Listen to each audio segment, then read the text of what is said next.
esa sensación de pensar otra vez reaccioné igual. Voy a hacerte una pregunta muy honesta. ¿Cuántas veces has terminado gritándole a tu hijo cuando en realidad no querías hacerlo? Le pediste algo con calma. Tal vez dijiste, recoge tus juguetes, vamos a bañarnos, es hora de apagar la pantalla.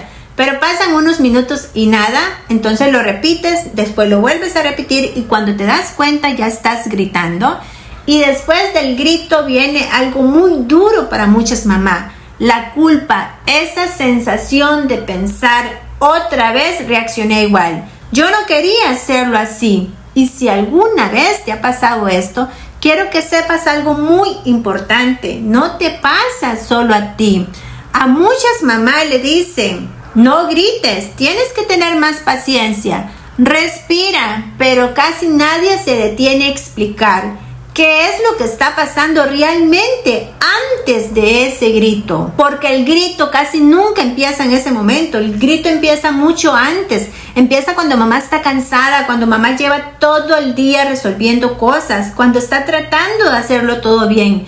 Y entonces llega en ese momento en el que el niño no escucha. Y todo lo que mamá venía cargando sale de golpe. Por eso muchas veces el problema no es solo el niño, es que mamá ya está saturada emocionalmente. Mira, hace algunos años yo viví una experiencia muy interesante. Mi hija estuvo un tiempo en Japón, en una guardería, y hubo algo que me llamó muchísimo la atención. La maestra daba una instrucción solo una vez y los niños sabían exactamente qué hacer. No era porque la maestra gritara, no era porque la maestra fuera autoritaria, era porque había algo muy claro, había estructura, había previsibilidad y había rutina. Los niños sabían qué venía después, entonces no hacía falta repetir las cosas 10 veces. Pero cuando vuelves a otro contexto, muchas veces pasa algo diferente.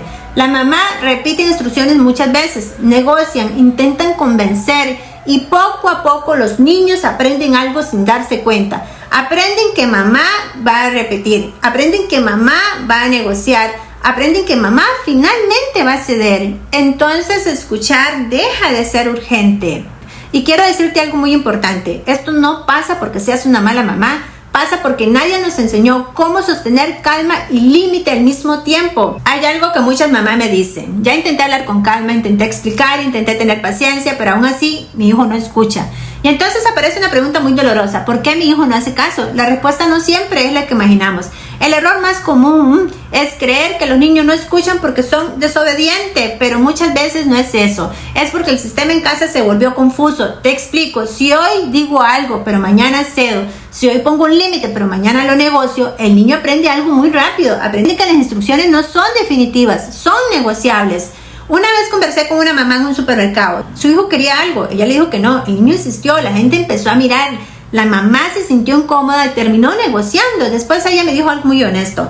No es que yo quiera ceder, es que no sabía qué hacer en ese momento. Y eso es muy común, no es falta de amor, es falta de herramientas. Cuando los niños saben que las reglas son claras, que las rutinas se cumplen, la dinámica cambia. Porque los niños necesitan algo que a veces olvidamos. Previsibilidad, saber qué viene después, saber que lo que dicen mamá realmente ocurre. Y aquí viene algo importante. Esto no significa criar con dureza ni criar con miedo. Significa criar con calma y estructura. Cuando una mamá me dice, ya no quiero gritarle a mis hijos, yo nunca empiezo corrigiendo al niño. Empiezo por algo diferente. Inicio por mamá. El primer paso se llama zona de pausa. Porque cuando una mamá está saturada emocionalmente, su cerebro entra en reacción. Y desde ese lugar es muy difícil educar. Solo se reacciona. Por eso antes de corregir al niño necesito detener la escalada emocional. Y la zona de pausa no significa ignorar lo que pasó, no significa dejar pasar el límite, significa algo más importante, es evitar corregir desde la explosión. Cuando una mamá logra detener ese momento, entonces puede intervenir con más claridad.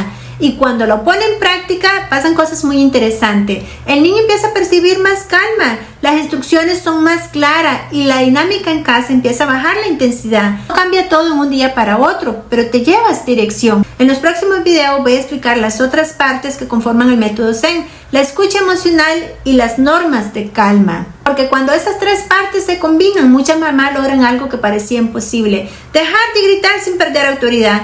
Si este tema resuena contigo, suscríbete al canal y cuéntame en los comentarios algo. ¿Cuál es el momento del día en que sientes que pierdes la paciencia con tus hijos? Quiero leerte lo que mucha mamá dice y comparte con otra mamá que realmente necesite escuchar esto.